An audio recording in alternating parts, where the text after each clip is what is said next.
Your Highness, Excellencies, नमस्कार।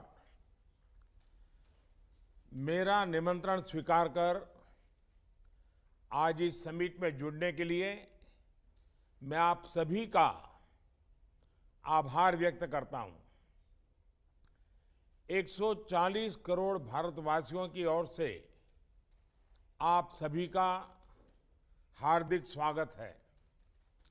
Friends, मुझे याद है जब पिछले साल 16 नवंबर को मेरे दोस्त और इंडोनेशिया के प्रेसिडेंट जोको विडोडो ने मुझे सेरेमोनियल गेवल सौंपी थी, तो मैंने कहा था कि हम मिलकर G20 को इंक्लूसिव, एम्बिशियस, एक्शन ओरिएंटेड और डिसिसिव बनाएंगे। एक साल में हम सब ने मिलकर ये करके दिखाया है। हम सब ने मिलकर G20 को नई ऊंचाइयों पर पहुंचाया है। अविश्वास और चुनौतियों से भरी आज की दुनिया में ये आपसी विश्वास ही है जो हमें बांधता है, एक दूसरे से जोड़ता है। इस एक साल में हमने one earth, one family, one future में विश्वास जताया है और विवादों से हटकर एकता और सहयोग का परिचय दिया है। वो पल मैं कभी नहीं भूल सकता जब दिल्ली में हम सभी ने सर्वसम्मति से G20 में अफ्रीकन यूनियन का स्वागत किया। G20 ने पूरे विश्व को इंक्लूसिविटी का जो ये संदेश दिया है वो अभूतपूर्व है। भारत के लिए गर्व की बात है कि उसकी प्रेसिडेंसी में अफ्रीका को आवाज मिली है। इस एक साल में पूरी दुनिया ने G20 में ग्लोबल साउथ की गूंज भी सुनी है। पिछले हफ्ते voice of global south summit में करीब 130 देशों ने नई दिल्ली G20 समिट में लिए गए फैसलों की मन से सराहना की है। G20 ने इनोवेशन और डिजिटल टेक्नोलॉजी का समर्थन करते हुए ह्यूमन सेंट्रिक अप्रोच को अपनाने पर बल दिया है। G20 ने मल्टीलेटरलिज्म में फिर से विश्वास बढ़ाया है। हमने मिलकर मल्टीलेटरल डेवलपमेंट बैंक्स और ग्लोबल गवर्नेंस रिफॉर्म को दिशा दी है और इनके साथ ही भारत की प्रेसिडेंसी में G20 को पीपल्स 20 की पहचान मिली है। भारत के करोड़ों सामान्य नागरिक G20 से जुड़े, हमने इसे एक पर्व की तरह मनाया। योर हाइनेसेस, एक्सेलेंसीज, जब मैंने इस वर्चुअल समिट का प्रस्ताव रखा था तो कोई पूर्वानुमान नहीं था कि आज की वैश्विक स्थिति कैसी होगी। पिछले महीनों में नई चुनौतियां उत्पन्न हुई हैं। पश्चिम एशिया क्षेत्र में असुरक्षा और अस्थिरता की स्थिति हम सब के लिए चिंता का विषय है।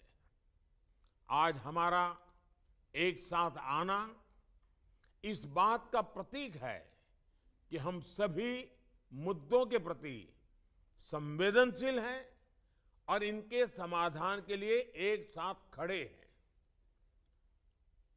हम मानते हैं कि आतंकवाद हम सभी को अस्वीकार्य हैं। सिविलियंस की मौत कहीं भी हो, निंदनीय है। आज हुए हॉस्टेजेस के रिलीज के समाचार का हम स्वागत करते हैं।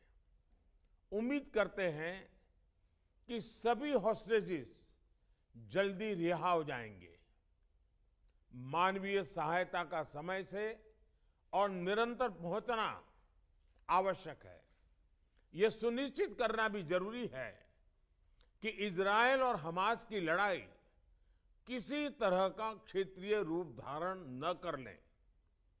आज संकटों के जो बादल हम देख रहे हैं, वन फैमिली में वह ताकत है कि हम शांति के लिए काम कर सकते हैं।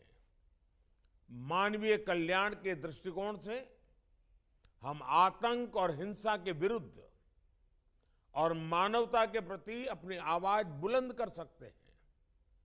आज विश्व की मानवता की इस अपेक्षा की पूर्ति के लिए भारत कदम से कदम मिलाकर चलने के लिए तत्पर है। फ्रेंड्स, 21वीं सदी के विश्व को आगे बढ़ते हुए ग्लोबल साउथ की चिंताओं को सर्वोच्च प्राथमिकता देनी होगी। ग्लोबल साउथ के देश ऐसी अनेक कठिनाइयों से गुजर रहे हैं जिनके लिए वे जिम्मेदार नहीं है।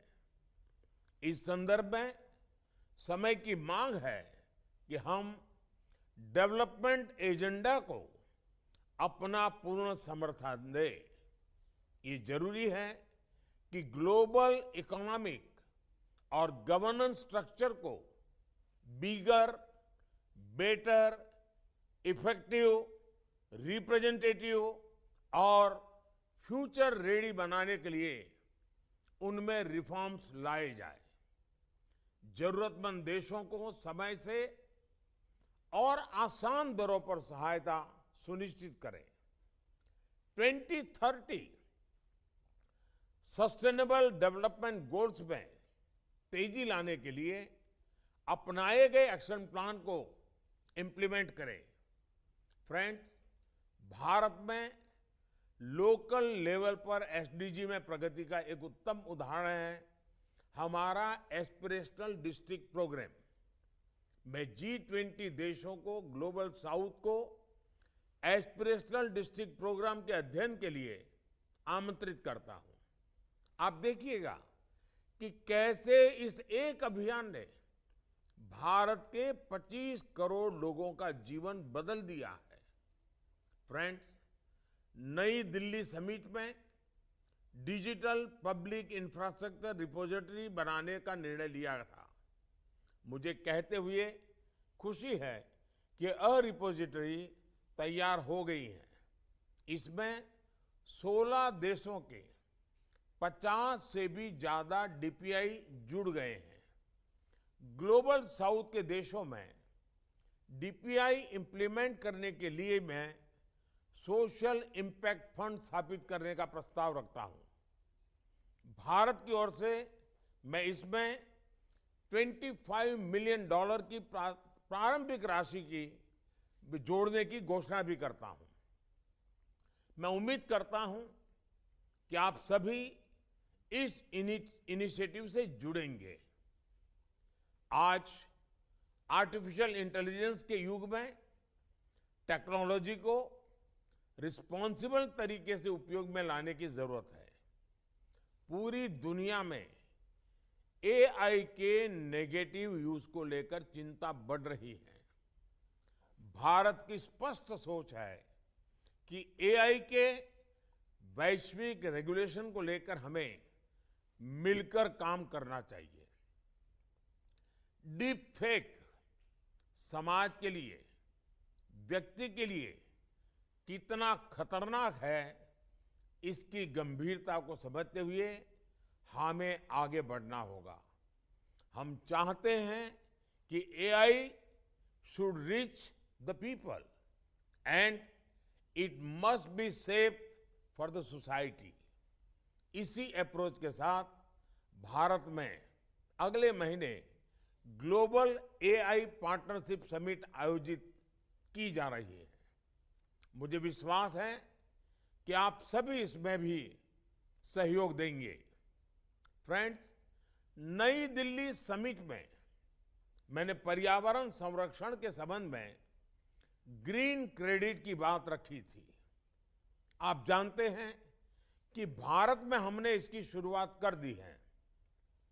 नई दिल्ली में लॉन्च किए गए ग्लोबल बायोफ्यूल्स अलायंस के जरिए हम कार्बन को कम करने के साथ साथ वैकल्पिक ईंधन के विकास को भी बढ़ावा दे रहे हैं। G20 ने प्रो प्लैनेट अप्रोच के लिए मिशन लाइफ यानी लाइफस्टाइल फॉर एनवायरनमेंट को मान्यता दी है। 2030 तक रिन्यूएबल एनर्जी को 3 गुना तक ले जाने का आह्वान किया है। क्लीन हाइड्रोजन के प्रति प्रतिबद्धता दिखाई है।